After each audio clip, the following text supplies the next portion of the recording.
উম্মতকে দুনিয়া থেকে সরাইতে চাইছে, দুনিয়ার লোভ থেকে। আজ আমরা জিন্দেগির মাকসাদ বানায় নিছি। জওয়ান বলেন, বুড়ো বলেন, আমি বলেন, আপনি বলেন, আমাদের জীবন শুধু দুনিয়া, অথচ আখিরাত, হাসরের ময়দান, কিয়ামত, পরকাল আমাদের দরজায় কড়া নাড়তেছে। প্রতিনিয়ত আমাদের সামনে যে মানুষগুলো মৃত্যুবরণ করতেছে, এরা যেন আমাদেরকে হাত নেড়ে নেড়ে, কড়া নাইরা নাইরা যেন বলতেছে, আখিরাতের দিকে যাচ্ছি, তুমিও আইসো। ঠিক না? এই জন্য কবর জিয়ারতের দোয়া আছে সালামের সাথে। ভাই ওমর ফারুক ভাই নিরা না, হারে বেটা, বেচারা আমার তো বড় বক্তা, ওরা নিচে বসে হায় হায়। তো কবর জিয়ারতের দোয়ার মধ্যে, সালামের মধ্যে এটা অংশ আছে, আনতুম লানা সালাফুন ওয়া নাহনু লাকুম তাবাউন। হে কবরবাসী, আপনি তো আমার আগে চলে গেলেন, অচিরেই আমি আপনার পিছনে পিছনে আসতেছি। ওয়া নাহনু লাকুম তাবাউন, আমরা আপনার পিছনে পিছনে আসতেছি। আপনাকে সালাম, আপনাকে সালাম। এইভাবে তো আল্লাহ নবী সাল্লাল্লাহু আলাইহি ওয়াসাল্লাম কোরআনের আয়াতগুলো, সূরাগুলো অধিকাংশই আপনাদেরকে, আমাদেরকে ভাই বুঝাইতে চাইছে আখিরাত, পরকাল। কত ভাবে ইকতারাবা লিন-নাসি হিসাবুহুম ওয়া হুম ফি গাফলাতিন মুরিদুন। আল্লাহ তাআলা বলে, বান্দা, হিসাবের সময় তো কাছায়া গেল, আখিরাত তো চলেই আসলো, কিয়ামত তো চলেই আসলো, আজও তো তুমি গাফিল হয়েই রইলা। 40 বছর হয়ে গেছে, 1 বছর শেষ হইছে, এভাবে বুঝি নাফরমানিতে পড়ে রইলা বান্দা।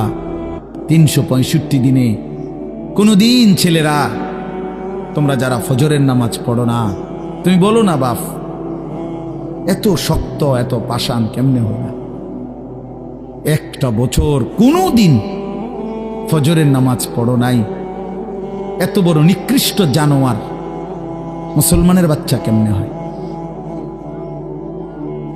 বলেন? এত বড় জানোয়ার একটা মানুষের বাচ্চা কেমনে হয়? এটা কি পরিমাণ হাইওয়ান, এটা কত বড় হাইওয়ান, এটা কত বড় জন্তু, কত বড় পশু। 1 বছর 365 দিনে এই হাইওয়ান কোনদিন ফজরের নামাজ পড়ে না। শুধু 1 বছর, খবর নিলে দেখবেন 10 বছর, খবর নিলে দেখবেন 5 বছর।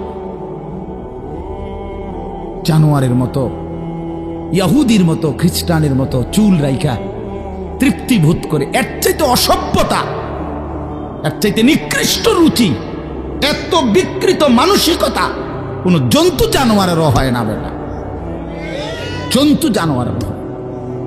তোমরা যে সমস্ত ছেলের চুল ইহুদির মতো, খ্রিস্টানের মতো, বেঈমানের মতো বেটা, তুমি একদম নিম্ন রুচির মানুষ, একেবারে ফসা মানুষ বেটা, তুই বেটা ফালতু লোক বেটা, তুই বেটা, তোর কোনো রুচি বলতে কিছু নাই বেটা, তোর কোনো রুচিবোধ নাই বেটা। কার মতো মুসলমানের বাচ্চা হইয়া, মুসলমানের ঘরে জন্ম নিয়া বেটা, আল্লাহর আজান শুনলি, ডান কানে বাম কানে তোরে আজান দিছে, এক পবিত্র মা তোরে 2টা বছর দুধ পান করাইছে বেটা, কোন শরমে বেটা তুই ওই বেঈমানদের মতো চুল কাটলি বেটা? ওদের কোনো জাতপাত আছে বেটা?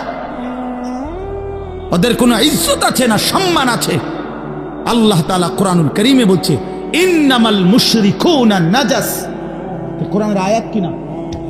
আল্লাহ বলছে সমস্ত মুশরিক নাপাক, নাজাসুন নাজাস। সমস্ত ইহুদি নাপাক, সমস্ত খ্রিস্টান নাপাক, সমস্ত হিন্দু নাপাক, সমস্ত বৌদ্ধ নাপাক, সমস্ত নাস্তিক নাপাক, সমস্ত মুরতাদ নাপাক, সমস্ত বেঈমান নাপাক।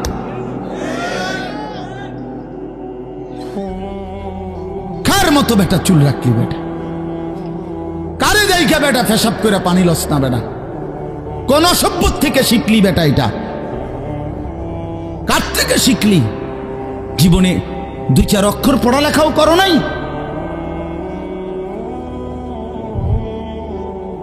দুই চার শব্দ পড়ো নাই তোমরা ছেলেরা? মানুষ এত অভদ্র অপবিত্র হয় কেন? কোরআনুল কারীমের মধ্যে আছে, আল্লাহ তাআলা বলে, বান্দা কি আজীব কথা, কোরআন শরীফে আছে, বান্দা কোনোভাবেই যদি পানি নাই, ঠিক আছে, ফাইন লাম তাজিদু মাআন ফাতায়াম্মামু সাঈদান তাইয়্যিবা, তাহলে মাটি দিয়ে, পবিত্র মাটি দিয়ে তায়াম্মুম করো, তবুও নিজেকে পবিত্র বানাও। যদি বলি আল্লাহ পানি নাই, ঠিক আছে, তো মাটি দিয়ে হলেও পবিত্র হইতে হবে, এত তাড়াহুড়া কা? পানি আইও, পানি পাইয়া লই, এরকম শুরু করলেন। কোরআন শরীফের সরাসরি আয়াত, আল্লাহ তাআলা বলে, জানো, ওয়ালাকিন ইউরিদু লিইউতাহহিরাকুম, আল্লাহ বলেন আমি না আমার ইমানদার বান্দাকে সারাক্ষণ পবিত্রই দেখতে চাই। দোস্ত আমার, এটা কোরআন শরীফের আয়াত। ওয়ালাকিন ইউরিদু লিইউতাহহিরাকুম, আমি আমার বান্দাকে পবিত্র, মুমিন আমার সে, ও অন্য কেউ না, ও আমার ইমানদার বান্দা। তো ইয়া আইয়ুহাল্লাযীনা আমানু ইযা কুমতুম ইলাস সালাতি ফাগসিলু ওয়ুজুহাকুম, এই আয়াতের মধ্যে, এই আয়াতের অন্তর্ভুক্ত অংশ এটা। ওয়ালাকিন ইউরিদু লিইউতাহহিরাকুম, ইমানদার পানি নাই, ঠিক আছে, তায়াম্মুম করো মাটি দিয়ে। কেন এমন তাড়াহুড়া? আল্লাহ তাআলা বলে, আমি যে তোমাকে পবিত্র দেখতে চাই, আমি কে তোমাকে পবিত্র। ফীহি রিজালুন ইউহিব্বুনা আন ইয়াতাতাহহারু আল্লাহু ইউহিব্বুল মুত্তাহহিরিন। কোরআন শরীফের আয়াত আছে, আল্লাহ বলে, বন্ধু আপনার কিছু সাহাবীকে আমি দেখছি, আল্লাহ প্রশংসা করতেছে। মদিনার কুবা একটা এলাকা, যেখানে নবীজি মদিনার মক্কা থেকে হিজরত করে এসে প্রথম ঢুকছিলেন। এই হিজরত করে আইসা প্রথম যেখানে ঢুকছেন, এই জায়গাটার নাম হলো কুবা নগরী। কুবা, কি নাম? এই কুবা। এই এলাকার যারা সাহাবী ছিল, ওনাদের একটা অভ্যাস ছিল, ওনারা ওই সময় পানির তীব্র সংকট ছিল, পানি কম ছিল আর কি। তো তীব্র পানির সংকট থাকার পরেও ওনারা খাবারের পানি, রান্নার পানি, মানে ভাত তরকারি রান্নার যে পানি আর খাবারের পানি কম খাইতো, কম ব্যবহার করত। এখান থেকে পানি বাঁচাইয়া পেশাব পায়খানার পবিত্রতার জন্য যে পানি দরকার, ওইখানে তারা পর্যাপ্ত পরিমাণ পানি ব্যবহার করত, যেন পবিত্রতার মধ্যে কোনো কমতি না হয়। আল্লাহর কসম, এই কথাইটা, তাদের এই আখলাক, আচরণটা আল্লাহ এত পছন্দ করছে, কোরআন শরীফের আয়াত নাজিল করে ডাইরেক্ট তাদের প্রশংসায়।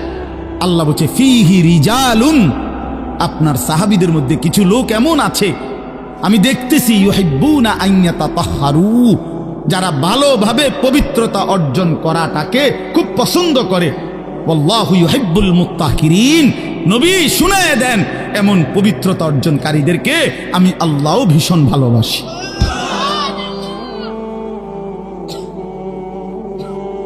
তোরে আল্লাহ ঘৃণা করে। যুবক, তোদের যাদের প্যান্টে পেশাব, তোরা যারা টয়লেট পেপার ব্যবহার করো না, তুই নিকৃষ্ট রুচির মানুষ বেটা, ফালতু বেটা, ফালতু বেটা। চুল কেবল চুলের পিছনের দিকে ফিরাস বেটা, হাইতের মানে এটা কেমন লাগে?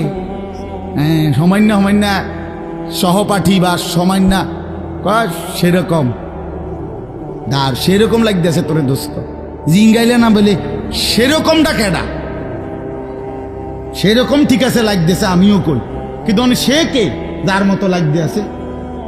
হেইতে কেডা যে যার মতো? সেরকম তো বুঝছি, সেরকমটাকে। সেরকম কি গাঁজাখোর, না ফুট্টাখোর, না বাবাখোর, না ডাইলখোর, না হারামখোর, না মদখোর, না ইয়াবাখোর? কার মতো লাগতেছে তারে জিঙ্গা? তুই যে আমারে কইলি সেরকম লাগতে আছে, হেতে কেডা যার মতো লাগতে আছে আমারে? কথা বলেন। হ্যাঁ, তো জিঙ্গাইলে কবে দোস্ত ফুট্টাখোরের মতো লাগে, তোর বাবাখোরের মতো লাগে তোর। কারণ কোন ভদ্র মানুষ, ইমানদার, নামাজি, কোন চরিত্রবান পবিত্র মানুষ নাপাক থাকতে পারে না।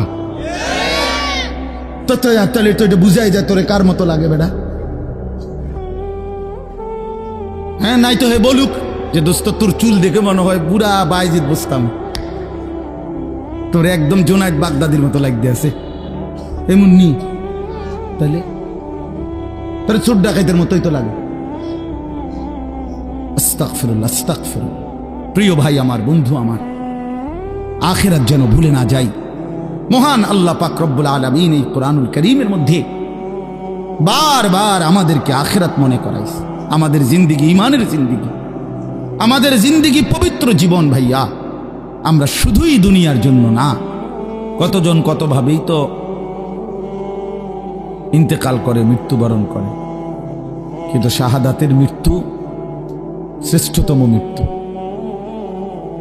এবং শহীদি মৃত্যু মানে জীবন, যেটা বলল গজলের মধ্যে ওই লাইনটা আছে।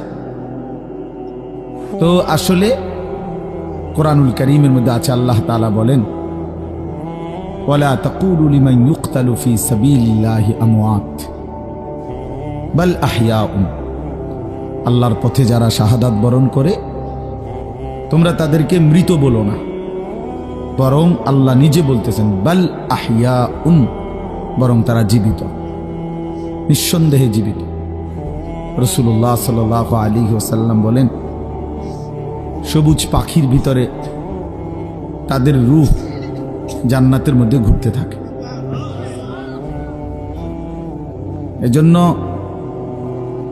সাইয়্যিদুনা ওমর রাদিয়াল্লাহু তাআলা আনহু আজীবন তিনি শাহাদাত কামনা করতেন। আল্লাহুম্মা ইন্নী আসআলুকা শাহাদাতান ফি সাবিলিক ওয়া ফি বালাদি রাসূলিক। হযরত ওমর রাদিয়াল্লাহু তাআলা আনহু বলতেন যে আল্লাহ, আমি আপনার কাছে শহীদি মরণ চাই এবং নবীর শহরে মরতে চাই, মদিনায়। তো আল্লাহ তাআলা ঠিক যেভাবে দোয়া করছেন আজীবন, ওইভাবেই আল্লাহ তাআলা ওনার দোয়া কবুল করছেন। উনি মদিনাতেই ইন্তেকাল করছেন এবং শাহাদাতের মৃত্যু। ফজরের নামাজের ইমামতি অবস্থায় মসজিদে নববীতে প্রথম কাতারে উনি ইমামতি করতেছিলেন।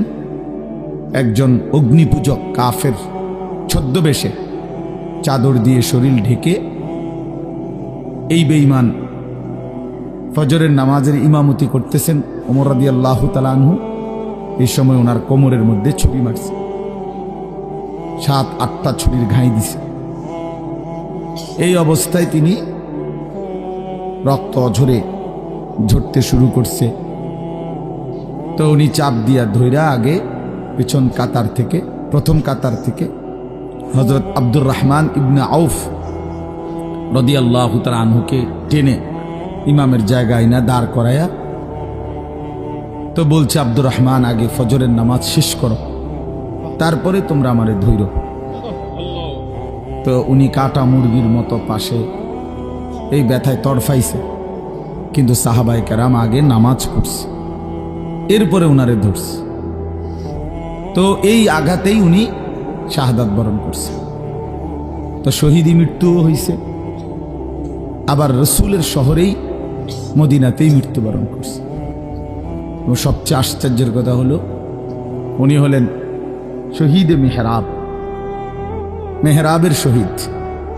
অর্থাৎ নামাজের এই জায়গায় রাসূলুল্লাহ সাল্লাল্লাহু আলাইহি ওয়াসাল্লাম আজীবন যেখানে ইমামতি করতেন, সেইখানে তিনি শাহাদাত বরণ করছেন। আল্লাহ ওনাকে কিভাবে কবুল করছে। এজন্য নওজোয়ান ভাই ছেলেরা, তোমাদেরও এটা মনে রাখা চাই, সারা পৃথিবীর ইসলাম বিরোধী দুশ্মনরা, এই সারা বিশ্বের ইয়াহুদি, খ্রিস্টান, মুনাফিক, নাস্তিক, মুরতাদ, ইসলাম বিদ্বেষীদের একটা বড় ষড়যন্ত্র, তাদের একটা বড় মেন এজেন্ডা হলো সারা পৃথিবীর মুসলমানদের দিল থেকে জিহাদ ফি সাবিলিল্লাহ, আল্লাহর রাস্তায় জিহাদ এবং শাহাদাত, এই শব্দ যেন ভুলে যায়। ভোগ বিলাসিতা, দুনিয়া প্রীতি, দুনিয়া নিয়ে ব্যস্ত থাকা, এই অর্থ সম্পদ, বাড়ি ঘর, দালান, বিল্ডিং, খাট, পালং, সোফা, ফার্নিচার, আর ছেলেপেলেরা মোবাইল, বন্ধুদের আড্ডা, খামখেয়ালি, মানে এর মধ্যেই ডুবে থাকুক, অসভ্যতার মধ্যে, দুনিয়া বাড়ানোর মধ্যে পড়ে থাকুক। এটা হলো বেঈমানের সমস্ত ষড়যন্ত্রের মূল। এজন্য সারা পৃথিবী জুড়ে তারা জিহাদ ফি সাবিলিল্লাহর বিরুদ্ধে, আল্লাহর রাস্তায় যুদ্ধ, এর বিরুদ্ধে জঙ্গি, উগ্রবাদী, টেরোরিস্ট, সন্ত্রাসী ইত্যাদি বহু কিছিমের অপপ্রচার করে লাগাতার অব্যাহত এই পরিমাণ বলতে থাকছে যে অনেক মুসলমান সাধারণ মানুষ পর্যন্ত এটাকে ভয় পাইতে শুরু করছে, যে জিহাদ বললেই আতঙ্ক, কিতাল বললেই আতঙ্ক। অথচ কোরআনুল কারীমের প্রায় 600-র চাইতে বেশি আয়াতের মধ্যে আল্লাহ তাআলা জিহাদ ফি সাবিলিল্লাহর কথা বলছেন। তাহলে এতগুলো আয়াতকে অস্বীকার করার কোনো সুযোগ আছে? বলেন, কিভাবে অস্বীকার করে? কোরআনুল কারীমের একটি শব্দ কেউ যদি অস্বীকার করে তাহলে তো সে কাফের, সে তো বেঈমান। তাহলে কোরআনুল কারীমের মধ্যে আল্লাহ তাআলা বারবার এই কথা স্পষ্ট বলছে।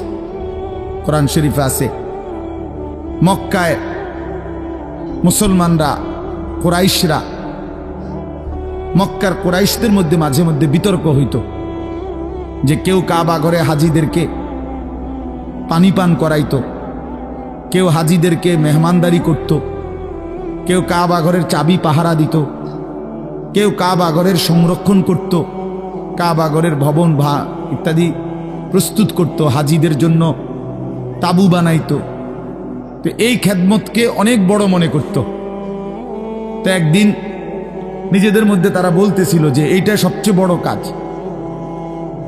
তো আল্লাহ তাআলা কোরআনুল কারীমের সূরা আয়াত নাজিল করে বললেন, না, আল্লাহর উপরে ঈমান এবং জান মালের জিহাদ এটা সর্বশ্রেষ্ঠ কাজ। আজআলতুম সিকায়াতাল হাজ্জ ওয়া ইমারাতাল মসজিদিল হারাম কামান আমানা বিল্লাহি ওয়াল ইয়াউমিল আখির ওয়া জাহাদা ফি সাবিলিল্লাহি বিআমওয়ালিহিম ওয়া আনফুসিহিম লা ইস্তাবুনা ইনদাল্লাহ। তোমরা মনে করেছো হাজিদেরকে পানি পান করানো এবং কাবা ঘর মসজিদে হারামের রক্ষণাবেক্ষণ করা এটা সর্বোত্তম? আল্লাহ বলে, না, আল্লাহর প্রতি ঈমান, ওয়া জাহাদা ফি সাবিলিল্লাহ বিআমওয়ালিহিম ওয়া আনফুসিহিম, আল্লাহর পথে জান আর মালের জিহাদ, এইটা আর ওইটা কশ্চিন কালেও সমানও হইতে পারে না, উচ্চত হওয়ার প্রশ্নই নাই, সমান সমানও না, বরং জিহাদ ফি সাবিলিল্লাহ এটা সর্বশ্রেষ্ঠ। ওয়া যারওয়াতু সানামিহি আল জিহাদ। আল্লাহর নবী সাল্লাল্লাহু আলাইহি ওয়াসাল্লাম বলেন, ইসলামের সর্বোচ্চ চূড়া জিহাদ ফি সাবিলিল্লাহ। কি বলেন? সবাই বলেন, ছেলেরা বলো ভাই, এই শব্দটা বলো, জিহাদ ফি সাবিলিল্লাহ। আজ তোমরা ভুলে গেছো।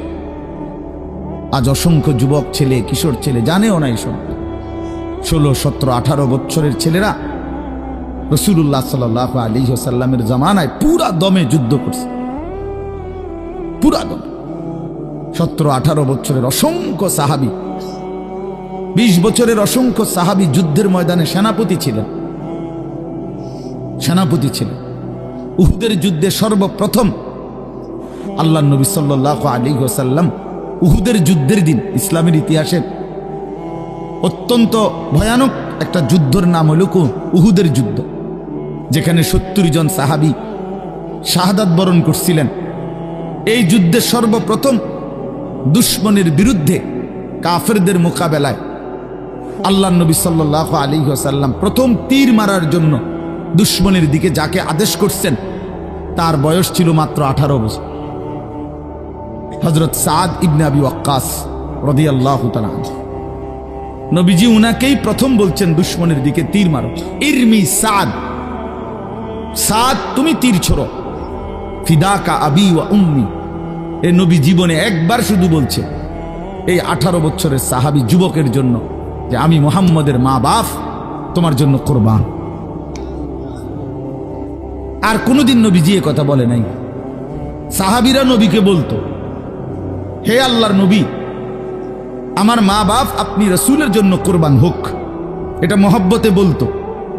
তো নবীজি জীবনে কাউকে বলে নাই এখন, এই একমাত্র এই উহুদের যুদ্ধের দিন 18 বছরের ওই ছেলে, এটা হইলো এই টিফো মোবাইল, এটা জিন্দিগি এই মোবাইল লইয়াই শেষ কর, এই ছাগলামি করতে করতেই জীবন শেষ। 24 ঘন্টার জীবনটা তোমরা ছেলেরা বুঝে নিছো মোবাইল। তোমাদের এই ইবলিস শয়তান এমন ভাবে বলে দিছে যে পৃথিবীর সবকিছু থেকে আলাদা হইবি, কিন্তু এটার থেকে আলাদা হবি না। আজকে এইভাবে তোমগরে শয়তান মাথার মধ্যে তোমকে বুঝাই দিস যে জীবনটা বাইধা রাখ মোবাইলের উপর। জীবনের আর কোনো পৃথিবীতে কি হয় না হয় কিচ্ছুর দরকার নেই, তুই শুধু মোবাইলের মধ্যে ডুববা থাক। অপদার্থ এক জিন্দিগি ভাইয়া, এক ফালতু জীবন, ফালতু জীবন, একটা বর্বর জীবন। মোবাইলের আসক্ত যেই ছেলে মেয়ে, এটা একটা বাজে লোক, ফালতু লোক, ফালতু, 100 ফালতু, 100 ফালতু, 100 ফালতু, একেবারেই আকামলা। এটা এক ধরনের অপদার্থ ছাড়া, যার পৃথিবী নিয়ে, মানবতার কল্যাণ নিয়ে, মানুষের কোনো উপকার নিয়ে, পৃথিবী নিয়ে, আখেরাত নিয়ে জীবনের কোনো স্বপ্ন নাই। শাহওয়াত, শুধু শাহওয়াত, শুধু লজ্জাস্থানের একটা চাহিদা আছে, শাহওয়াত, এইটা পূরণ কর। নারী, ছবি, নাচ, গান, উলঙ্গতা, অশ্লীলতা, বেহায়াপনা, অসভ্যতা, খালাস। এটা মজা পাইলাম, বেডি চাইলাম, সারা রাত উলঙ্গ দৃশ্য দেখলাম, জানোয়ারের মতো পড়ে থাকলাম শুইয়া। সকালে 8টা বাজুক 9টা বাজুক, যখন ঘুম ভাঙে ঘুম ভাঙল। ফজরের নামাজ নাই, শরীর অপবিত্র, নাপাক, অসভ্য ছবি দেখতে দেখতে শরীর নাপাক হয়ে গেছে। এই অসভ্যতা, এই জানোয়ার মাতালের মতো পড়ে আছে খাটে। যখন ঘুম ভাঙে ঘুম ভাঙল, উঠলো তো উঠলো, নাস্তা খাইলো, আবার ছুটলো, আবার মোবাইল। আহাত, শরীরের পবিত্রতার খবর নাই, আখলাকের খবর নাই, নামাজেরও খবর। কি জীবন এটা! এই জীবনের চাইতে জানোয়ারের জীবন অনেক ভালো। এটা জন্তু, জানোয়ারও এর চাইতে আগে উঠে যায়, এর চাইতে আগে উঠে। একটা সুন্দর বাণী আছে, লেখা থাকে, দেখছি, ভোরের পাখি যদি তোমার আগেই জেগে যায় তাহলে তুমি ব্যর্থ। ভোরের পাখি যদি তোমার আগেই উঠে যায় তুমি ব্যর্থ। তোমার আগে উঠবে কেন? তুমি মানুষ, আশরাফুল মাখলুকাত, আল্লাহর সর্বশ্রেষ্ঠ সৃষ্টি, তুমিই তো আগে উঠবার কথা। তোমরা এই কি জীবন বাছাই করে নিছো ছেলেরা? তোমরাই বলতে পারো বাবা, তোমার জন্য আমি আটকাবো না, আমার জন্য তুমি আটকাইবা না। কেউ কারোর জন্য আটকাবে না ছেলেরা, মনে রাখো। একদিন তোমার বাপের মতো করে কবরে চলে যাবে। এই যাই দৌড়ঝাঁপ করছে বেচারা কামাই করার, একদিন দেখবা তোমার রাইখা সে চলে গেছে। একদিন তুমিও চলে যাইবা। এই বন্ধু বান্ধব, আড্ডা, এগুলো সব থাইকা যাবে। দুনিয়ার জায়গায় থাকবে। তুমি মরবা যেদিন, আমি মরবো যেদিন, সেদিনও সূর্য উঠবে, চাঁদ উঠবে, পৃথিবীর এই ব্যস্ততা থাকবে, মানুষের দৌড়ঝাঁপ থাকবে, দোকানপাট সব খুলবে, বাজার ব্যবসা চলবে, শুধু আমি নাই। শুধু কি আমি নাই, আর সবই কি স্বার্থপর দুনিয়া। কেউ তোমার জন্য 1 ঘন্টাও থামবে না, কেউ না। কারো হাতে সময় নাই ভাইয়া, কারো হাতে সময় নাই। বহুতই বড় স্বার্থপর এক দুনিয়া এটা। এজন্য বুদ্ধিমান সে, নবীজি বলছে, আল কাইয়িসু মান দানা নাফসাহু ওয়া আমিলা লিমা বাদাল মাউত। বুদ্ধিমান তো সে যে নিজের হিসাব করে, নিজের হিসাব রাখে এবং মৃত্যু পরবর্তীর জন্য আমল করে। রাসূলুল্লাহ সাল্লাল্লাহু আলাইহি সাল্লাম বলছে, এক সাহাবী জিজ্ঞেস করছে, ইয়া রাসূলুল্লাহ, মান আকিয়াসুন নাস ওয়া আহজামুন নাস? সবচেয়ে বিচক্ষণ, বুদ্ধিমান, বিবেকবান কে? নবীজি সাল্লাল্লাহু আলাইহি ওয়াসাল্লাম বলেন, আকসারুহুম যিকরান লিল মাউত, বেশি বেশি যে মৃত্যুকে স্মরণ করে, ওয়া আকসারুহুম ইস্তিআদাদান লিল মউত, এবং বেশি বেশি যে মৃত্যুর জন্য প্রস্তুতি গ্রহণ করে, সে বুদ্ধিমান, সে বুদ্ধিমান। কুরআনুল কারীমের মধ্যে আল্লাহ তাআলা বলেন, ওয়া ইন্নাদ দারাল আখিরাতা লাহিয়াল হায়াওয়ান। ছেলেরা মোবাইল যে কয়জন হাতে আছে নামায় ফেলো, হাতের থেকে মোবাইলটা নামায়া শোনো ভাই, আমার দিকে তাকাইয়া শোনো, ভালো হবে ভাই।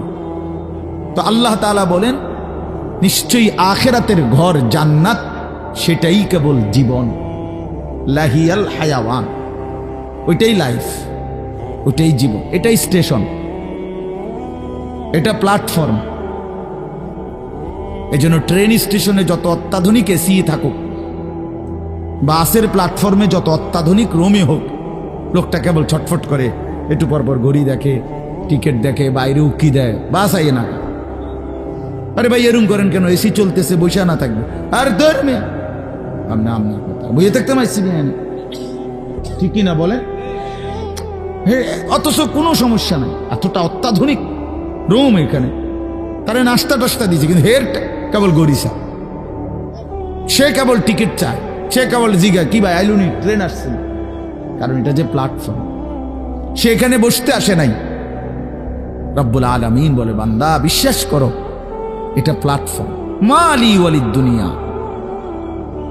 রাসূলুল্লাহ সাল্লাল্লাহু আলাইহি ওয়াসাল্লাম, হাই উম্মত, দুনিয়ার সাথে আমার কিসের সম্পর্ক,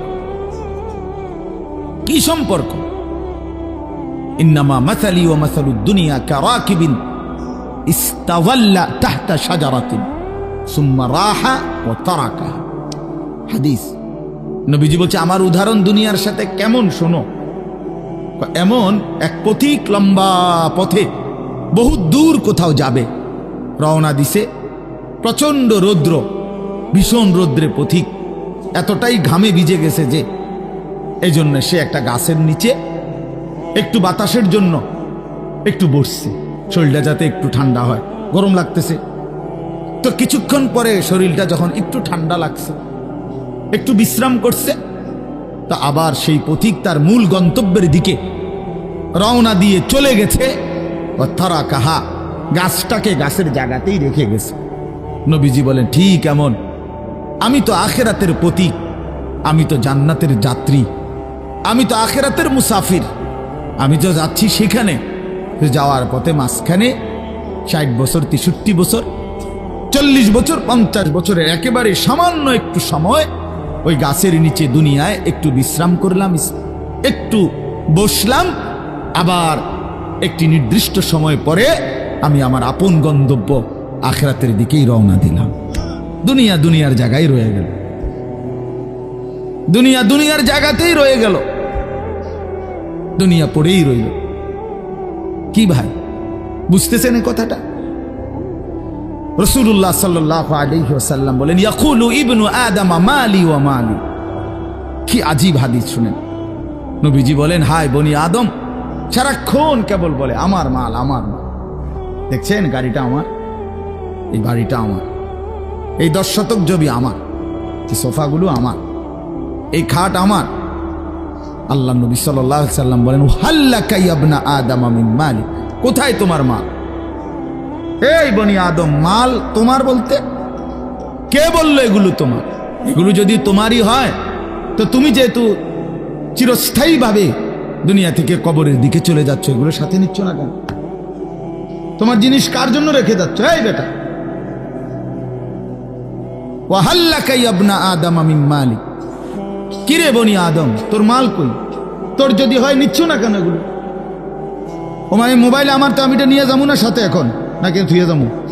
কথা বলেন না কেন? তো তুমি তো দুনিয়া থেকে চলে যাচ্ছ, তো নিচ্ছ না কেন এগুলো? তোমার 10 শতক জায়গা নিবা না? সোফা এগুলো কই রাইখা যাচ্ছ? এগুলো নিয়ে যাও, বিল্ডিং নিয়ে যাও।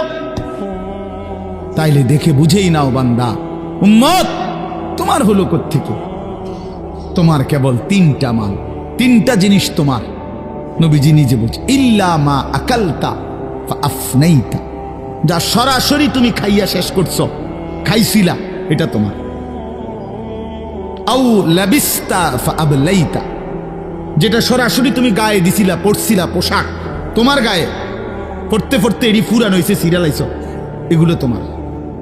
আও তাসাদ্দাকতা ফাআমদাইতা, আর যা আল্লাহর রাস্তায় খরচ করেছ, দান, সাদাকা, যাকাত, ফিতরা, হ্যাঁ, হজ উমরার জন্য, গরিব দুঃখী, মসজিদ, মাদ্রাসা, এতিম, গরিব, অসহায় ইত্যাদি ইত্যাদি, এ যেগুলো তুমি কি করছিলা, সাদকা খরচ করছো আল্লাহর পথে, ফাআমদাইতা, সেটা তুমি আখিরাতে পাঠাইছো, সেটা পৌঁছছে, এই তিনটা তুমি। ওয়ামা সিওয়া যালিকা, আর এই ছাড়া বাকি সব ফাযাহিবুন, তোমার থেকে সরে যাবে, চলে যাবে, ও তারিকুহু লিন্নাস, মানুষের জন্যই রেখে যাবে। কি অসাধারণ হাদিস, কি চমৎকার ভাবে নবীজি ব্যাখ্যা করে বুঝাইছেন। ইয়াতবাউল মাইয়িতা সালাসাতুন ফায়ারজিউ ইসনান ওয়া ইয়াবকা ওয়াহিদুন। নবীজি বলেন মানুষের কবরস্থানে তিন জিনিস তার সাথে যায়, দুইটা ফিরে আসে, একটা থেকে যায়। একটা থেকে যায়, যাওয়ার সময় যায় তিনটা। এক নম্বর মালুহু ওয়া আহলুহু ওয়া আমালুহু, তার কিছু মাল, ওই যে লাশের খাটিয়া, আগরবাতি, এই জাতীয় সামান্য কিছু মাল, তার এগুলো তার সাথে যায়। তার পরিবারের, এলাকার কিছু সদস্য সাথে যায়, আর তার সারা জিন্দিগির আমল সাথে যায়। তো ফায়ারজিউ আহলুহু ওয়া মালুহু, অতঃপর তার মাল আর তার বংশধর ফিরে চলে আসে। ওয়া ইয়াবকা আমালুহু, কবরে শুধুই তার আমলটুকু থেকে যায়। কি সুন্দর হাদিস, চিন্তা করে দেখেন। রাসূলুল্লাহ সাল্লাল্লাহু আলাইহি সাল্লাম বলেন, নবীজি বলেন, লাউ আন্না লি ইবনি আদামা ওয়াদিয়াম মিন যাহাবিন, উম্মত শুনো, বনি আদম কত লুভী, শোনো, মানুষ কত লুভী হয়, দুনিয়া লুভী কি পরিমাণ লুভী হয়, যার কলজার ভিতরে একবার আখিরাত ভুলে গেছে। বিশ্বাস করেন ভাইয়া, ছেলেরা তোমরাও বোঝো ভাইয়া, দুনিয়া যার কলজার ঢুকছে, নারীর লোভ, সম্পদের লোভ, অর্থের লোভ, নেতাগিরির লোভ, তো আল্লাহ রাসূল সাল্লাল্লাহু আলাইহি সাল্লাম বলেন, এই দুনিয়া লুভিকে, বনি আদমকে যদি একটা পাহাড় পরিমাণ স্বর্ণ দেওয়া হয়, লা আহাব্বা আন ইয়াকুনা লাহু ওয়াদিয়ান, সে মনে মনে চাইবে যদি তাকে দুইটা পাহাড় স্বর্ণ দেওয়া হইতো। একটা পাহাড় মানে কি 200 কেজি মাটি, হ্যাঁ, কথা বুঝছেন? একটা পাহাড়ের মধ্যে 200 কেজি মাটি, তো টনে টনে মাটি, টনে টনে, মিলিয়নে মিলিয়নে মাটি। মদিনার উহুদ পাহাড় 8.5 কিলোমিটার লম্বা, এত বড় পাহাড়, এত দূরত্ব, এত উঁচা, যে মসজিদে নববীর এখান থেকে, বারান্দা থেকে, সেহান থেকে দাঁড়াইলে কি দেখা যায়? উহুদ পাহাড় দেখা যায়, প্রায় 4 কিলো 4.5 কিলো দূরে, কিন্তু এখান থেকে স্পষ্ট পাহাড় দেখা যায়, এতটা উঁচা, এত উঁচু, এত লম্বা পাহাড় স্বর্ণ বানিয়ে দিলে আল্লাহ নবী সাল্লাল্লাহু আলাইহি ওয়াসাল্লাম বলেন সে আরো একটা চাইবে। এরপরে নবী বলেন, শোনো বনি আদম, লান ইয়ামলা ফাহু ইল্লা তুরাব, হায়, বনি আদমের মুখ ভরবে না কবরের ওই মাটি মুখে মারা পর্যন্ত। লান ইয়ামলা ফাহু ইল্লা তুরাব, তার মুখ ভরবে না কবরের মাটি ঢুকা পর্যন্ত। আরে শুনেন আশ্চর্য কথা, ছেলেরা বোঝো, শোনো মিয়া, বাবারাও শোনেন, আশ্চর্য কথা হলো এই যে হাদিস, এটা আমি বললাম না যে বনি আদমকে যদি একটি পাহাড় স্বর্ণ দেওয়া হয়, সে আরেকটি পাহাড় চাইবে এবং তার মুখ ভরবে না, কি ছাড়া? বলেন না, কি ছাড়া? এটা তো কি হাদিস, এটা কি? কিন্তু হযরত উবাই ইবনে কাব রাদিয়াল্লাহু তাআলা আনহু, একজন বড় সাহাবীর নাম, সাহাবীদের মধ্যে সবচেয়ে সুন্দর কোরআন শরীফ যিনি পড়তে পারতেন, সাইয়্যিদুল কুররা, কারীদের সর্দার ছিলেন উনি। সাহাবীদের মধ্যে সবচেয়ে সুন্দর কোরআন পড়তেন উনি। কোরআনুল কারীম এত সুন্দর পড়তেন যে আল্লাহ তাআলা সরাসরি নবীজির কাছে জিবরাইল পাঠাইয়া আদেশ করছে, বন্ধু আপনি উবাই এর জবান দিয়া কোরআন শরীফ শুনেন। শুনেন, ভয় পড়লে আমার আরশ কাইপা ওঠে। শুনেন শুনেন, আমনে শুনুন। আল্লাহ নবী সাল্লাল্লাহু আলাইহি ওয়াসাল্লাম এই সাহাবীকে ডাক দিয়া বলছে, উবাই ইকরা আলাইয়াল কোরআন, কোরআন শরীফ পড়ো, শোনাও। তিনি বলেন, আমি শোনাবো আপনাকে? আমরাই তো শুনি আপনার থেকে, আপনার সামনে আমি কোরআন পড়বো এই সাহস তো আমার নাই ইয়া রাসূল। আল্লাহ নবী সাল্লাল্লাহু আলাইহি ওয়াসাল্লাম বললেন, আল্লাহ তাআলা তোমার নাম বলে আমাকে আদেশ করেছেন তোমার জবানে কোরআন শুনতে। উনি তিনবার জিগাইছে কথাইটা। এরপরে আসাম্মানি আল্লাহ, ইয়া রাসূলুল্লাহ, আল্লাহ আমার নাম নিছে? বলে তোমার নাম? আমার নাম? হ্যাঁ তোমার নাম। আমার নাম? বলছে হ্যাঁ তোমার নাম। ফাবাকা, তিনি প্রচন্ড ভাবে কাঁদতে শুরু করছে আর বলছে, হায় নবী, এক গোলামের এর চাইতে বড় সৌভাগ্য আর কি হইতে পারে যে তার মনিব তার নাম নিয়েছে, তার মালিক তার নাম নিছে। এর চাইতে বড় ভাগ্য আমার জীবনে আর কি হতে পারে যে আমার আল্লাহ আমার নাম নিছে। যাই হোক, আমার বলার উদ্দেশ্য হলো, এই সাহাবী উবাই ইবনে কাব বলেন, এই যে হাদিস এটা নবীজি আমাদেরকে এত বেশি বার বলছে, বারবার বারবার বলতেন। আমরা প্রথমত কুন্না নারা, এটার সরাসরি তাফসিরে আছে, কুন্না নারা হাদা মিনাল কোরআন, আমরা এটাকেই মনে করতাম যে এটা কোরআনের আয়াত। এত বেশিবার নবী এটা আমাদের সামনে পড়ছে। অর্থাৎ সাহাবীদেরকে দুনিয়া থেকে, দুনিয়ার লোভ থেকে ফিরাইবার জন্য, আখিরাত মুখী করার জন্য, পরকাল মুখী বুঝাবার জন্য এত বেশিবার বলছে এটা। উনি বলেন, আমরা প্রথমত এটা ভাবতাম এটা কোরআন শরীফের আয়াত। হাত্তা নাজালাত আলহাকুমুত তাকাসুর হাত্তা যুরতুমুল মাকাবির, এরপরে যখন আলহাকুমুত তাকাসুর এই সূরাটা নাজিল হইছে, এই আমি এখন যেই সূরাটা পড়ছি তার পরের সূরা, এটা যখন নাজিল হইল তখন আমরা বুঝলাম যে না, এইটা হইল কোরআন, আর এতদিন যেটা মনে করছি এটা রাসূলের হাদিস। আল্লাহর নবী সাল্লাল্লাহু আলাইহি ওয়াসাল্লাম এভাবে উম্মতকে দুনিয়া থেকে সরাইতে চাইছে, দুনিয়ার লোভ থেকে। আজ আমরা জিন্দেগির মাকসাদ বানায় নিছি। জওয়ান বলেন, বুড়ো বলেন, আমি বলেন, আপনি বলেন, আমাদের জীবন শুধু দুনিয়া, অথচ আখিরাত, হাসরের ময়দান, কিয়ামত, পরকাল আমাদের দরজায় কড়া নাড়তেছে। প্রতিনিয়ত আমাদের সামনে যে মানুষগুলো মৃত্যুবরণ করতেছে, এরা যেন আমাদেরকে হাত নেড়ে নেড়ে, কড়া নাইরা নাইরা যেন বলতেছে, আখিরাতের দিকে যাচ্ছি, তুমিও আইসো। ঠিক না? এই জন্য কবর জিয়ারতের দোয়া আছে সালামের সাথে। ওমর ফারুক ভাই নিরা হারে বেটা, বেচারা আমার তে বড় বক্তা, ওরা নিচে বলছে, হায় হায়।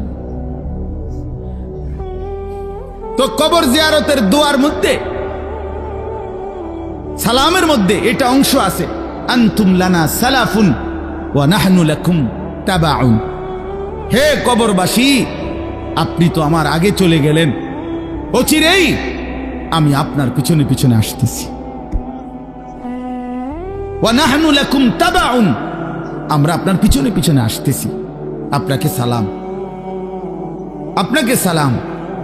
এইভাবে তো আল্লাহ নবী সাল্লাল্লাহু আলাইহি ওয়াসাল্লাম কোরআনের আয়াতগুলো, সূরাগুলো অধিকাংশই আপনাদেরকে, আমাদেরকে ভাই বুঝাইতে চাইছে আখিরাত, পরকাল। কতভাবে ইকতারাবা লিন-নাসি হিসাবুহুম ওয়া হুম ফি গাফলাতিন মুরিদুন। আল্লাহ তাআলা বলে, বান্দা, হিসাবের সময় তো কাছায়া গেল, আখিরাত তো চলেই আসলো, কিয়ামত তো চলেই আসলো, আজও তো তুমি গাফিল হয়েই রইলা। 40 বছর হয়ে গেছে, 1 বছর শেষ হইছে, এভাবে বুঝি নাফরমানিতে পড়ে রইলা বান্দা 365 দিনে।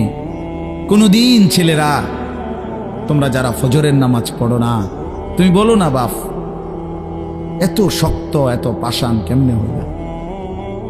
1টা বছর কোনদিন ফজরের নামাজ পড়ো নাই, এত বড় নিকৃষ্ট জানোয়ার মুসলমানের বাচ্চা কেমনে হয় বলেন? এত বড় জানোয়ার একটা মানুষের বাচ্চা কেমনে হয়?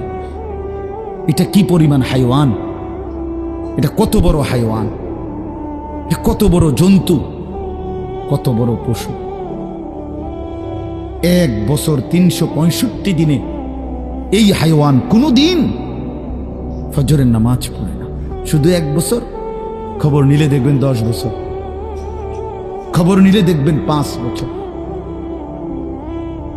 জানোয়ারের মতো, ইহুদির মতো, খ্রিস্টানের মতো চুল রাইখা তৃপ্তি বোধ করে। এর চাইতে অসভ্যতা, এর চাইতে নিকৃষ্ট রুচি, এত বিকৃত মানসিকতা কোন জন্তু জানোয়ারেরও হয় না বেটা, জন্তু জানোয়ারের।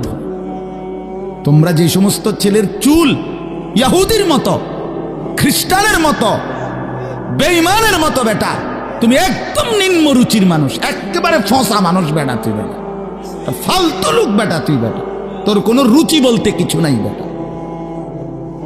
তোর কোনো রুচিবোধ নাই বেটা। কার মতো মুসলমানের বাচ্চা হইয়া মুসলমানের ঘরে জন্ম নিয়া বেটা আল্লাহর আজান শুনলি, ডান কানে বাম কানে তোরে আজান দিছে, এক পবিত্র মা তোরে 2টা বছর দুধ পান করাইছে বেটা, কোন শরমে বেটা তুই ওই বেঈমানদের মতো চুল কাটলি বেটা? ওদের কোনো জাতপাত আছে বেটা? ওদের কোনো ইজ্জত আছে না সম্মান আছে? আল্লাহ তাআলা কোরআনুল কারীমে বলছে ইন্নামাল মুশরিকুনা নাজাস, কোরআনের আয়াত কিনা? আল্লাহ বলছে সমস্ত মুশরিক নাপাক, নাজাসুন নাজাস, সমস্ত ইহুদি নাপাক, সমস্ত খ্রিস্টান নাপাক, সমস্ত হিন্দু নাপাক, সমস্ত বৌদ্ধ নাপাক, সমস্ত নাস্তিক নাপাক, সমস্ত মুরতাদ নাপাক, সমস্ত বেঈমান নাপাক।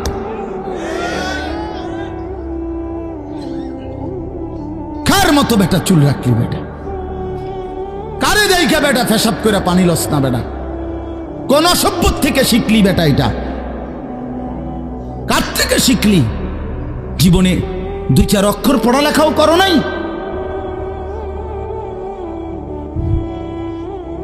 2-4 শব্দ পড়ো নাই তোমরা ছেলেরা? মানুষ এত অভদ্র অপবিত্র হয় কেন? কোরআনুল কারীমের মধ্যে আছে, আল্লাহ তাআলা বলে বান্দা কি আজীব কথা, কোরআন শরীফে আছে বান্দা কোনোভাবেই যদি পানি নাই, ঠিক আছে, ফাইন লাম তাজিদু মাআন ফাতায়াম্মামু সাঈদান তাইয়্যিবা, তাহলে মাটি দিয়ে, পবিত্র মাটি দিয়ে তায়াম্মুম করো, তবুও নিজেকে পবিত্র বানাও। যদি বলি আল্লাহ পানি নাই, ঠিক আছে, তো মাটি দিয়ে হলেও পবিত্র হইতে হবে, এত তাড়াহুড়া কা? পানি আইও, পানি পাইয়া লই, এরকম শুরু করলেন? কোরআন শরীফের সরাসরি আয়াত। আল্লাহ তাআলা বলে জানো, ওয়ালাকিন ইউরিদু লিইউতাহহিরাকুম, আল্লাহ বলেন আমি না আমার ইমানদার বান্দাকে সারাক্ষণ পবিত্রই দেখতে চাই। দোস্ত, আর এটা কোরআন শরীফের আয়াত। ওয়ালাকিন ইউরিদু লিইউতাহহিরাকুম, আমি আমার বান্দাকে পবিত্র, মুমিন আমার সে, ও অন্য কেউ না, ও আমার ইমানদার বান্দা। তো ইয়া আইয়ুহাল্লাযীনা আমানু ইযা কুমতুম ইলাস সালাতি ফাগসিলু ওয়ুজুহাকুম, এই আয়াতের মধ্যে এটা, এই আয়াতের অন্তর্ভুক্ত অংশ এটা। ওয়ালাকিন ইউরিদু লিইউতাহহিরাকুম, ইমানদার পানি নাই, ঠিক আছে, তায়াম্মুম করো মাটি দিয়ে। কেন এমন তাড়াহুড়া? আল্লাহ তাআলা বলে আমি যে তোমাকে পবিত্র দেখতে চাই, আমি কে তোমাকে পবিত্র। ফীহি রিজালুন ইউহিব্বুনা আন ইয়াতাতাহহারু আল্লাহু ইউহিব্বুল মুত্তাহহিরিন। কোরআন শরীফের আয়াত আছে, আল্লাহ বলে বন্ধু আপনার কিছু সাহাবীকে আমি দেখছি, আল্লাহ প্রশংসা করতেছে। মদিনার কুবা একটা এলাকা, যেখানে নবীজি মদিনার মক্কা থেকে হিজরত করে এসে প্রথম ঢুকছিলেন। এই হিজরত করে আইসা প্রথম যেখানে ঢুকছেন, এই জায়গাটার নাম হলো কুবা নগরী। কুবা কি নাম? এই কুবা। এই এলাকার যারা সাহাবী ছিল, ওনাদের একটা অভ্যাস ছিল, ওনারা ওই সময় পানির তীব্র সংকট ছিল, পানি কম ছিল আর কি। তো তীব্র পানির সংকট থাকার পরেও ওনারা খাবারের পানি, রান্নার পানি, মানে ভাত তরকারি রান্নার যে পানি আর খাবারের পানি কম খাইতো, কম ব্যবহার করত। এখান থেকে পানি বাঁচাইয়া পেশাব পায়খানার পবিত্রতার জন্য যে পানি দরকার, ওইখানে তারা পর্যাপ্ত পরিমাণ পানি ব্যবহার করত, যেন পবিত্রতার মধ্যে কোনো কমতি না হয়। আল্লাহর কসম, এই কথাইটা, তাদের এই আখলাক আচরণটা আল্লাহ এত পছন্দ করছে, কোরআন শরীফের আয়াত নাজিল করে ডাইরেক্ট তাদের প্রশংসায়। আল্লাহ বলছে ফিহি রিজালুন, আপনার সাহাবীদের মধ্যে কিছু লোক এমন আছে আমি দেখতেছি, ইউহিব্বুনা আন ইয়াতাতাহহারু, যারা ভালোভাবে পবিত্রতা অর্জন করাটাকে খুব পছন্দ করে। আল্লাহু ইউহিব্বুল মুত্তাহিরিন, নবী শুনায়ে দেন এমন পবিত্রতা অর্জনকারীদেরকে আমি আল্লাহও ভীষণ ভালোবাসি।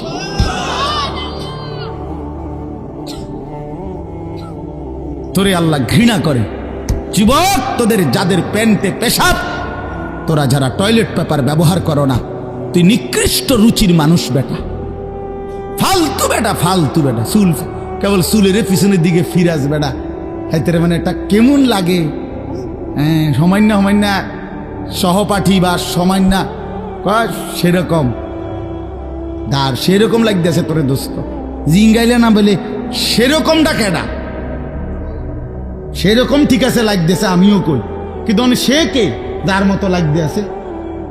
হেইতে কেডা যে যার মতো? সেরকম তো বুঝছি, সেরকমটাকে। সেরকম কি গাঁজাখোর, না ফুট্টাখোর, না বাবাখোর, না ডাইলখোর, না হারামখোর, না মদখোর, না ইয়াবাখোর?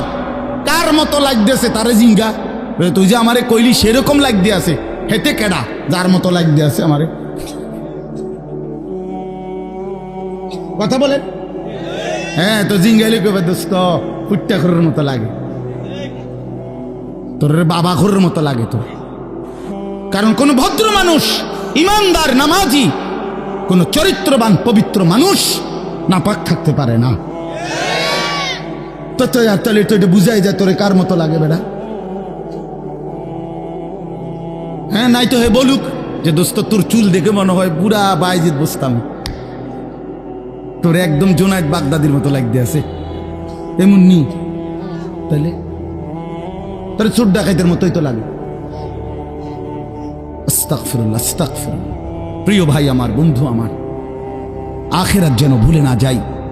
মহান আল্লাহ পাক রব্বুল আলামিন এই কোরআনুল কারীমের মধ্যে বারবার আমাদেরকে আখিরাত মনে করাইছে। আমাদের জিন্দেগি ঈমানের জিন্দেগি, আমাদের জিন্দেগি পবিত্র জীবন ভাইয়া। আমরা শুধুই দুনিয়ার জন্য না, শুধু দুনিয়ার জন্য, দুনিয়ার জন্য আল্লাহ তাআলা কোরআন শরীফ আছে ওয়াদারনি ওয়াল মুকাদ্দিবিনা উলিন নি'মাতি ওয়া মাহিলহুম কালিলা। আল্লাহ বলছে, হে আমার বান্দারা, নাফরমান পাপীদেরকে অল্প সময়ের জন্য দুনিয়া ভোগ করতে দাও, ওদেরকে দুনিয়া খাওয়াইয়া পড়াইয়া এরপরে আমি নিয়ে আসবো, আমি এজন্যই বানাইছি। কিন্তু তোমরা মুমিন, তোমরা ইমানদার, তোমাদেরকে আমি আল্লাহ তাআলা জান্নাতের জন্য বানাইছি, জান্নাতের জন্য। উইদ্দাত লিল মুত্তাকিন, মুমিনদের জন্যই জান্নাত, মুত্তাকিদের জন্যই জান্নাত। একটা বেঈমানও জাহান্নাম থেকে মুক্তি পাবে না। কোনো কাফের, কোনো বেঈমান, কোনো হিন্দু, কোনো বৌদ্ধ, কোনো ইহুদি, কোনো খ্রিস্টান, কোনো নাস্তিক মুরতাদ পরকালে, পরকালে এক ঢোক, এক জাররা, এক লোকবা, এক ঢোক পানি মিলবে না, সুখ মিলবে না। ঈমানবিহীন সমস্ত ভালো কাজ আখিরাতের বিচারে পরিত্যক্ত, মারদুদ, বাতিল। ঈমান শর্ত।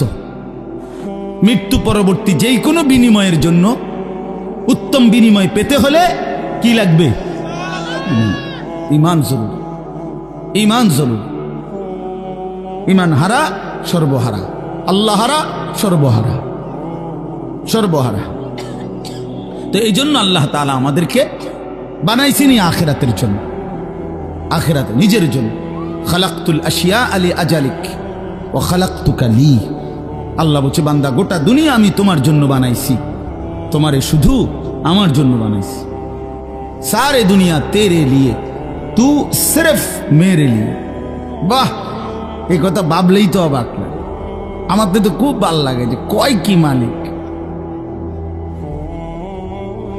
हाँ, सारे दुनिया तेरे लिए, तू सिर्फ मेरे लिए।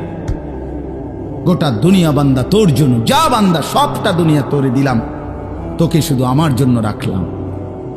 তু সিরফ মেরে লিয়ে, তুমি আমার জন্য, তুমি আমার হয়ে থাকবা, আমার সেজদা করবা, আমারে নামাজ, আমার হুকুম পালন করবা। তো দুনিয়া ও ইজ্জতের সাথে আমি আল্লাহ চালাবো, আখিরাতেও তোমারে আমি আল্লাহ সর্বোচ্চ সম্মানজনক রিজিক, সর্বোত্তম জান্নাত আমি নিজে দিয়ে দেব। ফালানুহিয়ান্নাহু হায়াতান তাইয়্যিবাহ ওয়া লানাজজিয়ান্নাহুম আজরাহুম বিআহসানি মা কানু ইয়ামালুন। রব্বুল আলামিন বলেন, দুনিয়াতেও আরামের জীবন দেব, আখিরাতেও সর্বোত্তম বিনিময় দেব। শর্ত কেবল দুইটা, এক নাম্বার ঈমান, দুই নাম্বার নেক আমল। মান আমিলা সালিহাম মিন যাকারিন আও উনসা ওয়া হুয়া মুমিন। আল্লাহ বলেন, পুরুষ কিংবা নারী যদি ঈমান অবস্থায় সবগুলো নেক আমল করতে পারো, আমি আল্লাহ ওয়াদা দিলাম বান্দা, দুনিয়াতেই তোমাকে আরামের জীবন দেব, আখিরাতেও সর্বোত্তম বিনিময় দেব। সুবহানাল্লাহ। চলেন, আমার কথা শেষ। আমার বাপ, আমি এবার তর্জমা শুনাই, তাইলেই কথা শেষ।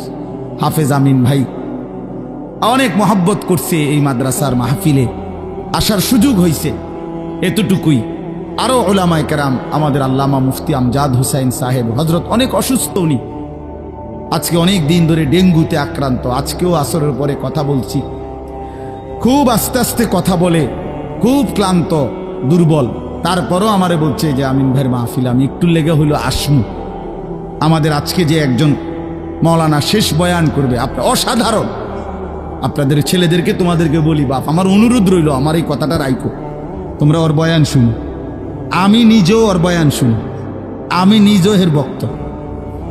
অসাধারণ বয়ান করে সে, হযরত মাওলানা মুফতি ইউসুফ বিন ইকবাল, তার বয়ান চমৎকার একেবারে। আল্লামা মুফতি আরিফ বিন হাবিব যেমন সব কথা হাদিস থেকে বলে, এই নওজোয়ান মাওলানাও ঠিক এরকম অনর্গল রাসূলুল্লাহ সাল্লাল্লাহু আলাইহি সাল্লামের হাদিস বলতে থাকে। হ্যাঁ, এজন্য সবাই ইনশাআল্লাহ এই মাওলানার বয়ান শুনবার চেষ্টা করবেন। তো তরজমাটা শুনেন। আল্লাহ তাআলা মূল বক্তব্য এটাই যে আল্লাহ আমাদেরকে আখিরাত মনে করাইতে চেয়েছে। কি? কোরআনুল কারীমের 30 নম্বর পারা 101 নম্বর সূরা আল কারিআহ, এই সূরার আল্লাহ বলেন, আল কারিআতু মাল কারিআ। আল কারিআ অর্থ হলো যেটা দরজায় আঘাত করে, খটখট খটখট আওয়াজ করে, এই খটখটকারী। আল্লাহ বলেন মাল কারিআ, বলো তো খটখটকারী বলতে কি? ওমা আদরাকা মাল কারিআ। আবারও বলছি, নবী আপনাকে জানতে চাচ্ছে, জানেন এই আঘাতকারী খটখটকারী কি? আল্লাহ বলেন সেটা হলো আখিরাত, কিয়ামত, যেটা আপনার কাছে প্রতিদিন আমাদের কাছে খটখট করে আমাদের দরজায় যেন ঘন্টা বাজাইয়া বলে যাচ্ছে যে কিয়ামত তো চলেই আসলো। আখিরাতের প্রস্তুতি কি হলো বলো? ওই মানুষ তো মরে গেল দেখলা, তুমিও তো মরে যাবা, তোমার প্রস্তুতি কি বলো? এক লোকের জানাজা যাচ্ছিল, লাশ, তো এক বুজুর্গ আল্লাহওয়ালা ওই সামনে দাঁড়ানো, তো ওনার পাশের এক লোক বলতেছে, কার জানি কবর, কার জানি মৌত হইল, আরে কার জানি কার জানি। তখন তিনি বললেন, হয় তোমার মরণ হইল, নয়তো আমার মরণ হইল। মানে এইটা ভাবো যে হয় তোমার মরণ হইছে, নইলে কার মরণ হইছে? আমার মরণ হইছে। আর ভাবো সে তো মৃত্যুবরণ করছে, তিনটা অবস্থা তার শেষ। একটা হইল আজরাইলকে দেখা, এটা তার শেষ। এরপরে জান কবজের যন্ত্রণা, এটা তার শেষ। আর জান কবজের পরে তার মৃত্যুটা বিভৎস। অনেকের মৃত্যু হইতে পারত, তার শরীর ছিঁড়া ফেলছে, তার শরীর নিশ্চিহ্ন হয়ে গেছে, এরকম আপনার মৃত্যু হইতে পারত। কিন্তু তার তো স্বাভাবিক মৃত্যু হইল, যে তার লাশটা অক্ষত আছে, দেখা যায়। তুমি এবার ভাবো যে তোমার সামনে তিনটা রয়ে গেছে, যে আজরাইল তোমার সামনে কেমন দাঁড়াবে, তুমি চিন্তা করো। তোমার জান কবজের কষ্ট কেমন হবে, তুমি ভাবো। তোমার মৃত্যু কি স্বাভাবিক হবে নাকি অ্যাক্সিডেন্ট আর অস্বাভাবিক কোনো মৃত্যু হবে, সেটা নিয়ে ভাবো। তাইলে প্রতিটা মৃত্যু আমাদেরকে ঘন্টা বাজায়, প্রতিটা রাত আমাদেরকে ঘন্টা বাজায়, প্রতিটা দিন আমাদেরকে ঘন্টা বাজায় যে বান্দা সময় তো চলে গেল, আখিরাতের কি হলো, কবরের কি হলো, পরকালের কি হলো। ইয়াউমা ইয়াকুনুন নাসু কাল ফারাশিল মাবসুত ওয়া তাকুনুল জিবালু কাল ইহনিল মানফুশ। আল্লাহ বলে একদিন সত্যি সত্যি কিয়ামত হবে, ইসরাফিল ফু দিবে। সেদিন কি হবে? সেদিন সমস্ত মানুষগুলো হয়ে যাবে বিক্ষিপ্ত পতঙ্গের মতো। বিক্ষিপ্ত পতঙ্গ মানে আপনারা একদম সহজ বুঝবেন, ওই যে বাতির মধ্যে, লাইটের মধ্যে, আলোর মধ্যে অনেক সময় যে সাদা সাদা পোক এগুলো আসে, এগুলো দেখছেন? এগুলো কি কয়? উলু উলু। এই যে আর একটু বড় বড় সাদা সাদা, হ্যাঁ, এই উলু উলু, এই উলু পোকা। এইটা যেমন মাঝে মাঝে এইভাবে আসে চারদিক থেকে উইরা উইরা আইয়াই পইরা হয় আগুনের মধ্যে, বাতির মধ্যে, আলোর মধ্যে পইরা পইরা মরে, নিচে মরে। তো আল্লাহ পাক বলেন ইসরাফিল ফু দিবে, কিয়ামত শুরু হবে। মানুষ এরকম পাগলের মতো, উলুর মতো দৌড়াইয়া পতঙ্গের মতো চারিদিকে দিক বিদিক শূন্য হইয়া দৌড়তে থাকবে। কেউ বলতে পারবে না কে কোথায় যাচ্ছে, কোথায় দৌড়াচ্ছে, কি হচ্ছে। সবাই অস্থির হয়ে যাবে। এরই মধ্যে যে যেখানে গিয়ে পড়ে যাবে ওইখানেই তার মৃত্যু, ওইখানেই কবর। ওয়াতাকুনুল জিবালু কাল ইহনিল মানফুশ। পাহাড়গুলো একটা নমুনা আল্লাহ বলছে, পাহাড়গুলো তুলারে দীর্ঘক্ষণ মেশিনের মধ্যে ধুনাইয়া সারলে, এবার যখন ঝরঝরা হয় তুলা, তো এবার যদি বাতাস লাগে তাইলে যেমন এটা উড়তে শুরু করে, তুলা উড়ে। তো আল্লাহ তাআলা বলে পাহাড়গুলো এরকম ধ্বনিত তুলার মতো উঠতে থাকবে। পুরা সৃষ্টির সব কিছু ভাঙ্গা চুইরা শেষ হয়ে যাবে। হাসরের ময়দান কায়েম হবে। আর সেখানে কি হবে? দুইটা অবস্থা। ফাআম্মা মান সাকুলাত মাওয়াজিনহু, সেই হাসরের ময়দানে আমল নামা হাতে নিয়ে মিজানের পাল্লায় যার নেকি ভারী হবে, ফাহুয়া ফি আইশাতির রাদিয়া, সেই সন্তুষ্টিময় আরামদায়ক জান্নাতের জীবন লাভ করবে। ওয়া আম্মা মান খাফফাত মাওয়াজিনহু ফাউম্মুহু হাওিয়া ওয়া মা আদরাকা মা হিয়া নারুন হামিয়া। আর যার আমল নামা মিজানের পাল্লায় ওজন দেওয়ার পরে হালকা হবে, গুনাহ ভারী হবে, নেকি হালকা হবে, আল্লাহ তাআলা বলেন তার ঠিকানা হবে হাবিয়া নামক জাহান্নাম। আর আল্লাহ নিজেই বলে, নবী জানেন হাবিয়া জাহান্নামটা কেমন? নারুন হামিয়া, একেবারে প্রজ্বলিত ধাউ ধাউ করে জ্বলন্ত আগুন, এটার নামই হচ্ছে হাবিয়া। হাবিয়া। এখানে একটা কথা শুধু বলি, কথা আমার শেষ। এক নম্বর কথা হলো, এই জিন্দিগির মধ্যে যদি আমল বাড়াই তাহলে আখেরাতে জান্নাত হবে। এই জিন্দিগির মধ্যে যদি নাফরমানি বাড়াই তাহলে আখেরাতে জাহান্নাম হবে। এখানে একটা শব্দ আছে ফাউম্মুহু হাবিয়া। এই ছেলেরা, তোমাদের জন্য আমি শেষ এই কথাটা আবার বলে যাই। এই শব্দটার তাফসীর আমি আজকেও পড়ছি, তাফসীরে কুরতুবিতে, তাফসীরে ইবনে কাসিরের মধ্যে আছে। আল্লাহ তাআলা বলছেন ফাউম্মুহু হাবিয়া, নাফরমান পাপীকে হাসরের ময়দানে, এই উম্মুহুর শব্দের অর্থ হইল উম্মু রাসিহি, অর্থাৎ তার মাথার সামনে যে চুল, এই চুল ধরে দাঁড়ানো মানুষটাকে বেইজ্জতি করে নিচে নামাইয়া এরপরে লাথি দিয়া জাহান্নামে ফেলবে। এইটা অর্থ। এই অতএব এই লম্বা চুল, এই বিকৃত চুল ছাড়ো, ছাড়ো, নাই তো জাহান্নামের ফেরেশতা টান দিয়া ধইরা তোরে দাঁড়ানোর থেকে নিচে ফেলাইয়া একটা লাথি দিয়া জাহান্নামে ফেলে দেবে। তখন বুঝবা, তখন বুঝবা। এই জন্য আমি অনুরোধ করলাম, রাগ হইও না, আমি শক্তই বললাম, মনে করো তোমরা এই স্বাভাবিক চুল রাখো, স্বাভাবিক, চারদিকে সমান চুল রাখো। এটা কোনোভাবে, এটা অসভ্যতা, এটা ফ্যাশন না, এটা এটা জাহান্নামীদের চিহ্ন ভাইয়া, এটা দাজ্জালের চিহ্ন। দয়া করে আমার এই কথা ফিরাই দিও না, ফিরাই দিও না যুবক। নিয়ত করো ইনশাআল্লাহ, ছেলেরা নিয়ত করো, বলো যুবক ইনশাআল্লাহ, পাক্কা নিয়ত করো ইনশাআল্লাহ। তোমাদের যুবক আগামী দিনের জন্য, ইসলামের জন্য রেডি হইতে হবে। তোমরা নামাজ পড়তেই হবে বাবা। আল্লাহকে রাজি না করলে আমার মাতৃভূমিও নিরাপদ থাকবে না। ফিলিস্তিন বহুদিন যাবৎ রক্তাক্ত, রোহিঙ্গা বহুদিন যাবৎ আরাকান রক্তাক্ত, কাশ্মীর বহুদিন যাবৎ রক্তাক্ত। আজ আমার মাতৃভূমিও শহীদ সাইফুল ইসলামের রক্তে রঞ্জিত। এ কথা বেঈমান প্রমাণ করে দিছে। ইসকনের গুন্ডারা, সন্ত্রাসীরা, এই বেঈমানরা প্রমাণ করে দিছে যে মুসলমান সুযোগ পাইলে তোদের কাউরে ছাড়ব না। কি হুজুর, কি পাবলিক, কেউরে ছাড়ব না। হ্যাঁ, বইয়া বইয়া মোবাইল টিপো, বইয়া বইয়া নারী দেখো। একদিন যখন বেঈমান গর্দানে ছুরি রাখবে, সেদিন বুঝবা আল্লাহ কি জিনিস,